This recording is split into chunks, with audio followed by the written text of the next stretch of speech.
Orúkọ mi ni Mallam Ọláwálé Rasheed, agbẹnusọ gómìnà ìpínlẹ̀ Ọ̀ṣun. Mo fẹ́ sọ̀rọ̀ lórí ìtẹ̀jáde táwọn ẹgbẹ́ APC ṣẹ̀ṣẹ̀ ṣe láìpẹ́ yìí.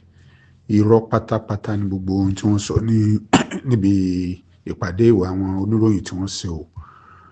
Gómìnà ò kó àkójọ jàǹdùkú kankan, bóyá wọ́n lo àmọ̀tẹ́kùn ní tàbí kankan. Irọ́ pátápátá ni. Ohun tó ń ṣẹlẹ̀ ni pé àwọn ẹgbẹ́ APC wọ́n ní kéèsì mẹ́ta nílé ẹjọ́. Kéèsì yẹn sì rèé, kéèsì yẹn ti húkù wọn lọ́rùn. Kéèsì yẹn dá lórí bí wọ́n ṣe lọ́ọ́ fi jàǹdùkú gba secretariat local government káàkiri. Dípò kí àwọn ẹgbẹ́ PDP ò bá wọn jà, àwọn ẹgbẹ́ PDP wá ní ẹ̀jẹ̀ á kọrí sí ilé ẹjọ́. Gbogbo àwọn tọ́rọ̀ kàn, ẹ̀jẹ̀ á kọrí sí ilé ẹjọ́. Ẹ jẹ́ kí ilé ẹjọ́ kan sọ fún wa bóyá bí wọ́n ṣe lọ́ọ́ fi tìpátìkùkù gba council bóyá bófin mu. Bóyá lóòótọ́ ni ẹjọ́ kan wà, ẹjọ́ APP tó lé àwọn alága yes no kó, bóyá lóòótọ́ ni tàbí irọ́ ni. So ẹjọ́ mẹ́ta ní ẹgbẹ́ APC ní kóòtù.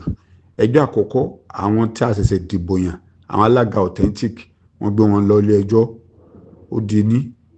Ẹjọ́ kejì ni ẹjọ́ tí àwọn òṣìṣẹ́ council tá a máa ń pè ní nuge tí wọ́n gbé wọn lọ láti lọ wò pé ṣé bí wọ́n ṣe fi tìpátìkùkù gbàjọba yìí ṣé ó sì bá ọ̀nà mu, ó dèjì. Ìkẹta ni APP tó ní ẹjọ́ gangan tó gbẹgbẹ́ APC lọ pé táwọn èèyàn máa ń pè ní contempt of court, àrífín ilé ẹjọ́, pé wọ́n ṣe pé sóṣẹ̀ bá òfin mu. Ìyẹn náà ó jẹ́ ẹjọ́ mẹ́ta. Nínú gbogbo ẹjọ́ yìí, ìkan wà ní Kírun, ìkan wà l'Óṣogbo, ìkan wà ní Iléṣà. Àwọn adájọ́ sá sí ẹjọ́ wọn. Tán bá sì fẹ́ sí, tán bá ṣẹjọ́ tán gbọ́ tún tán gbòsì, wọ́n wá gbé ìdájọ́ jáde.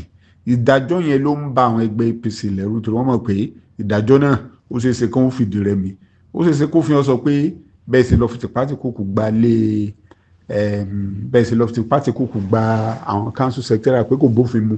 Ẹ̀rù yẹn ló ń bà wọ́n tán fi ń gbé sùnmọ̀mí, tán fi wá pè pàdé oníròyìn tán pè lẹ́nì tí wọ́n ń parọ́ oríṣiríṣi.